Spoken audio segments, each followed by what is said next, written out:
Snow and blowing snow in the valley. Today's JC Dodd joins us live just outside of Moorhead with what conditions are like once you leave the metro. Good morning, JC. Good morning, Jordan. Right now, the wind is the biggest battle for people heading out to work this morning. On our drive, we were driving around in town in the Fargo-Moorhead area. Roads weren't bad. There wasn't a whole lot of drifting snow, but as soon as you headed east on I-94 and you got out into the open country, that's when you see that blowing snow, and that can cause those ice patches to quickly form without you expecting it. I want you to look. It's all about the wind today, and when it picks up, it picks up. It's blown my hood off right here, and when it hits your face, it's like daggers in your skin. That's why you need wind resistant. Now, I'm wearing a wind resistant coat that's working well. My pants, I just have jeans on, and I can tell the difference. So make sure you are putting on those layers, and they're effective layers. Now I want you to see just how frozen solid this ground is. This is the parking lot and the weigh station outside of Moorhead east on I-94. It is like a skating rink out here, and this is what drivers can face as they head out onto those open road, those open country areas out there. So as you're heading out the door, be careful out there. Don't use your cruise control as you're on your way to work today. Jordan? Yeah, some good advice. Things can turn tricky real quick. JC Dodd reporting live this morning. Thank you. And we want to get a check of those road conditions. Here's the North Dakota DOT highway map of what we're looking at right now. You see most of it in these purple shaded counties. That is a travel alert. Now we're talking that's going from Stutsman County up to Grand Forks, down to Cass, all the way down to Richland, and then as far over as past Devil's Lake, closer to Minot. They're seeing that. And you're seeing these yellow shaded lines right here for I-94 and 29 near Fargo. That means partially ice covered. The purple dotted line, that means partially snow covered. It looks like we have an incident above Jamestown. I'm just going to highlight right here. It's on Highway 9. There's a potential drift blocking the road, so watch out there. Taking a look at Minnesota, our map is having an issue loading some stuff, but we have some crashes already on the map right now. Right by Henning, there's a vehicle that spun out, and up near Erskine, we're also talking about a crash that happened on County Highway 41, and there's more issues throughout the rest of the state. And now make sure you stay with us right here on the Valley today as we keep you informed on what you're up against when you have to head outside.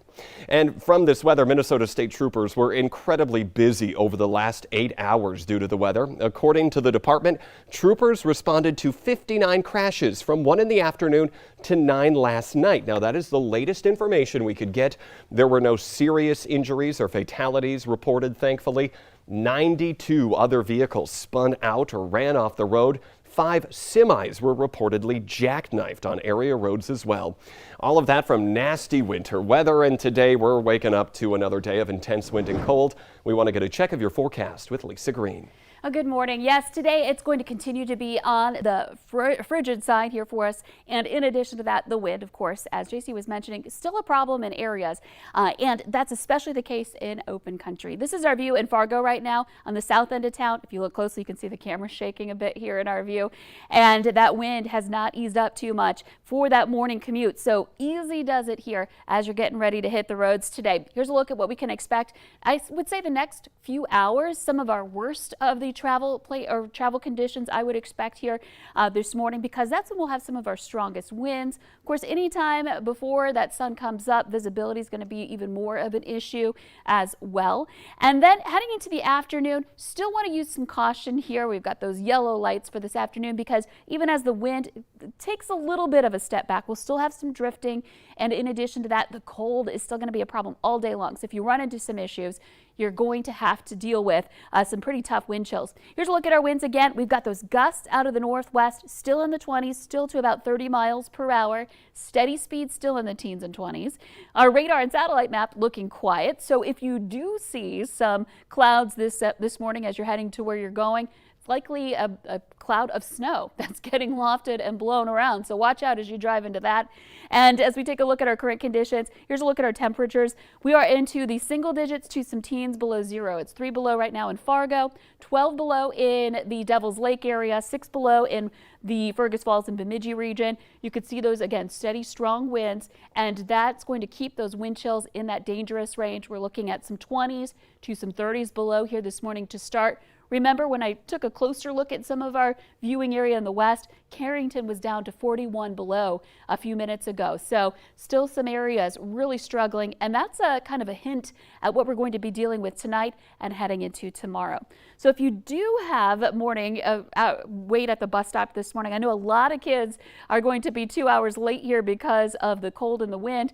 At 8 a.m. we're looking at temperatures still in the sub-zero range, and even if you're delayed heading into school, it's going to be just as cold. We're looking at some numbers that are going to be into the single digits below zero in most areas all day long. As you're heading home from school, more of the same, some partly cloudy skies. I think we'll see more sunshine than clouds, and in fact, if we do see clouds, it might be some of those rounds of snow getting lofted again by that wind. The wind stays on the strong side. We're looking at that northwesterly wind just kind of ushering in that frigid weather again here for today. And we keep those wind gusts above 20 miles per hour all day long. So you can see there's a general trend in kind of dipping those wind gusts little by little as the day goes on, but it's going to be slow in easing up. So again, today, we're just going to have to put up with this all day. Wind chill advisory and warnings in effect, not just through today, but this is all the way through noon tomorrow because of just how cold we're going to be overnight tonight. We're looking at 24 below. First alert weather day for your Thursday to be prepared for. You're going to want to bundle up again. And then we do see some relief on Friday, but that's our next chance for some snow as well. So here we are again, seeing rounds of snow, and then we get hit by Arctic air, followed by another chance for some snow coming up on Friday. Yeah, before I was calling it a 1-2 punch, but now it feels like a 1-2-3-4-5 punch with everything going on. Keeps happening. Yeah, it sure does. All right, Lisa, thank you for staying on top of it. It's now 6:54. We have more information this morning about the alleged assault by the West Fargo Assistant City Administrator. Tim Solberg has been charged with aggravated domestic assault and preventing arrest. Court documents released say that he threw the victim to the ground so hard she became unconscious. Officers on scene report the victim's neck, chest, and arms were all red and there was a bump on her head. Court documents say 3 children were inside the home at the time and they saw and heard most of the fight. 23-year-old Arthur Colley was allowed to withdraw his Alford plea in the fatal stabbing of 14-year-old Jupiter Paulson. An Alford plea is essentially a guilty plea where the defendant maintains they're innocent, but they can't prove it. Colley is accused of stabbing Paulson dozens of times in a Fargo Party City parking lot last June. He told police he took meth earlier that day. Court documents show that Colley's sentencing was set for February 28th. It's now canceled. He has a court conference set for next month. Several local health facilities are following new guidance regarding COVID tests. Some health experts say it's not necessary to get another test if you've already tested positive for COVID at home. And many health facilities, including Sanford, will no longer offer you another test. But how accurate are those home tests? Well, Dr. Doug Griffin, the medical officer at Sanford, says they are 98 to 99% accurate if you test positive. He also says Sanford is already administering a record number of those tests. And speaking of Sanford, they are also saying they plan to start asking if a person has had a positive at-home rapid test before they offer you a PCR test. And a quick note, some studies have found that at-home rapid tests aren't quite as accurate as Dr. Griffin is suggesting. One found that antigen tests correctly identified COVID in an average of 72% of people with symptoms, compared to 58% of people without symptoms. And you are now able to order a free COVID test from the government a day earlier than promised. But it's not as robust of a program as you might have thought.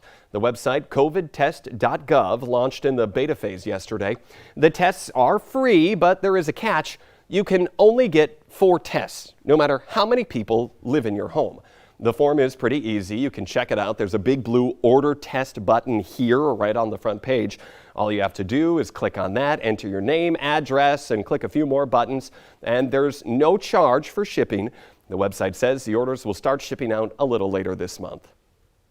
Nearly a month after her disappearance, authorities in Richland County, Montana, will now be conducting a community search for this woman right here. Her name is Caitlin Berry. She has ties to the Grand Forks area.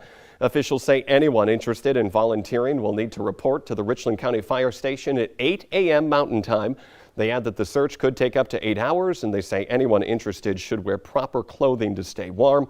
Severe weather has been the culprit as to why there wasn't a search earlier. New this morning, AT&T and Verizon are delaying the deployment of 5G service at towers near some U.S. airports after airlines warned that the rollout could interfere with some navigational equipment and would likely lead to flight cancellations. AT&T and Verizon were scheduled to start the 5G rollout today.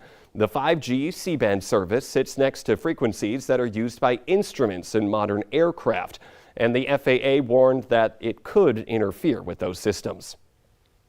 In our consumer alert this morning, another item on that grocery list just got more expensive. Orange juice sales surged during the pandemic, and now the prices are heading that way too.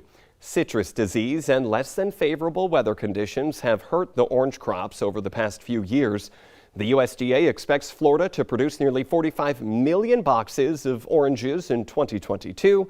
That would be the smallest harvest the state has produced in nearly 80 years. A Michigan man is safe after a snowmobile ride that he'll never forget. Warren Chamberlain's sled caught fire on a trail on Sunday morning. Take a look at that fire right there. Chamberlain said the snowmobiler behind him saved his life. He says he has no idea how that fire started, but he's thankful to be alive today. There's no word yet if Chamberlain will get another snowmobile anytime soon. That's a good reminder to check your snowmobile to make sure it's working properly before you take it out. Well, today you might want to relax on the couch, put in your favorite movie, and pull out a bag of popcorn. Today is the day to celebrate one of America's favorite salty or buttery snacks.